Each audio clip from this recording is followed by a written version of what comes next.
खुलुमबाय स्टुडियो दं आं रुबेन बसुमतारी बे समाव इजराइल आरो हामासनि गेजेराव गोबाव समनिफ्राय सोलिबाय थानाय दावहानि सोमोन्दै मोनसे रादाब होनो आवगायदों। इजराइल आरो हामासनि गेजेराव गोबाव समनिफ्राय सोलिबाय थानाय दावहाया बे समाव जोबनायनि लामायाव। हामासआ दा इजराइलनि सिगाङाव आखाइ दैखांनाय महराव थानायखौ नुनो मोन्दों। बिसोरो बुंगासिनो दि दावहाखौ दानो बन्द खालामनांगौ आरो बे समाव हामासआ बुंदों दि जों गाजायाव दावहाखौ फोजोबनो लुबैयो आरो गासैबो कैदिफोरखौ हगारनो लुबैयो। हामासनि सासे गागि मावख'गिरिया बुंदों दि जों गासिबो इजराइलफोरखौ हगारनो लुबैयो जायफोरा इजराइलनि जोबथेसालियाव जोबजानानै थानाय गासैबो फालिस्तीनी नोगोरारिफोरनि बदलै हमजादोंमोन।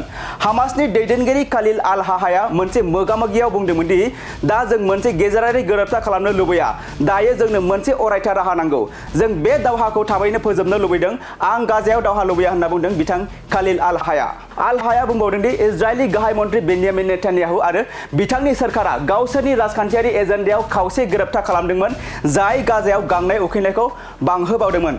जों गासैबो हमजानायफोरखौ हगारनो थियारि होनना बुंदों बिथां हाया। हामासआ 7 अक्ट'बर 2023 मायथाइयाव इजराइलखौ गाग्लोबदोंमोन जेराव 1200 इजराइली नोगोरारिफोरनि जिउ खहा जादोंमोन आरो गोबां सुबुंफोरखौ लांखारनाय जादोंमोन आरो बे दावहायाव गाजाखौ फोजोबस्रांनाय जादोंमोन।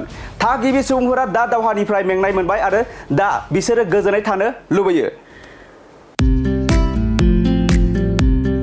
मोनसे गोजोनथाव खौरां दतमा इउएन एकाडेमि फरायसालिया लानानै फैदों मोनसे गोजोनथाव खौरां।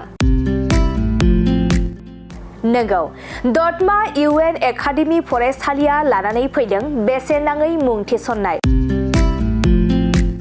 दतमा इउएन एकाडेमि फरायसालिया 2025-26 सोलोंथाइ बोसोरनि थाखाय केजि 1 निफ्राय थाखो 8 सिमनि थाखाय बेसेन नाङै मुं थिसननाय होगासिनो दं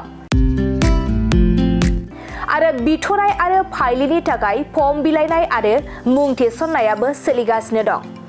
आरो दतमा इउएन एकाडेमि फरायसालियाव हौवासा आरो हिनजावसाफोरनि थाखाय हस्टेलनि खाबुबो दं।